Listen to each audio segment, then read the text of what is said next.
I just think it's an interesting structure that only on certain communities are you going to see something like this. Plus it was the light. It was the beckoning light into Michigan City Harbor for many, many years. I don't think that even with all the different things there are here, I don't think there's anything else that quite symbolizes Michigan City. But nowhere else has that iconic lighthouse. And it sets it apart.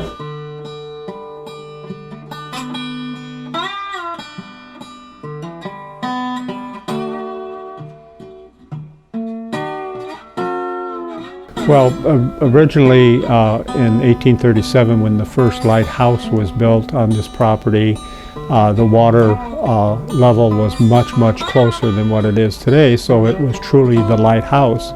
And the lens was in the tower for many years, and then when it was renovated and torn down in 1858, and this building was built. So consequently in 1904 they built the pierhead light, which is often confused as being the lighthouse, but unfortunately no one ever lived in the pierhead light. It was strictly where the lens was, and now the city has the responsibility of the pierhead light, the catwalk, and the pier. If you look at the history, I think that's the interesting part, is that many of them have had to been restored, remodeled through, because they really take a lot of abuse from the weather on the Great Lakes, and the waves and extreme cold and heat. And I could say I think they're a symbol of their communities, especially their followers, their durability and perseverance. As times have changed, the need of the lighthouse has changed. And Michigan City is just like that. 100 years ago, this was a huge factory town. We're sitting in a coffee shop across the street from Lighthouse Place. 100 years ago, that was a huge train car factory. The lighthouse has seen those same changes and yet persevered and is still here today in its new form. Now instead of being this vital beacon to travel, it's a beacon to tourism. And people always want to go out to the end of the pier, look it over, walk around it, wonder what's inside it. It was further inland than what the pierhead light was, and the pierhead light got a lot of pictures. Having the lighthouse there kind of gives you perspective on how big, how small, how calm the water is on a beautiful summer day. When it's frozen solid, it gives that perspective to how much is there, how little is there.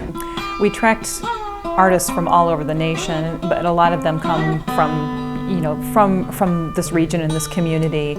And I think that a lot of artists capture the lighthouse either because they're inspired by it, or they know just that a lot of people really like lighthouses, and so they know that that's going to be something that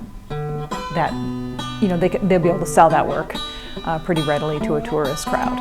I guess I look at it as a symbol that is utilized by the city, but also by the educational system, school system, and the private sector. You'll have restaurants and storefronts and things that somehow either use it in their logo, but also will use it sometimes in a symbol that represents their company. But the lighthouse is one of those iconic figures. It's kind of like the Sears Tower is in Chicago. It's something you can recognize, and even if you're not born and raised in Michigan City, you can go, you know what, I think that's the Michigan City Lighthouse. And you recognize that. I think it's something I've come to appreciate a little more as I've gotten older. And again, maybe it's just the same perspective of as things change, you learn to appreciate those things. And I think as we've moved along, I think locally we've started to appreciate those things more. It's an incredible symbol of what we have and what we are here in Michigan City.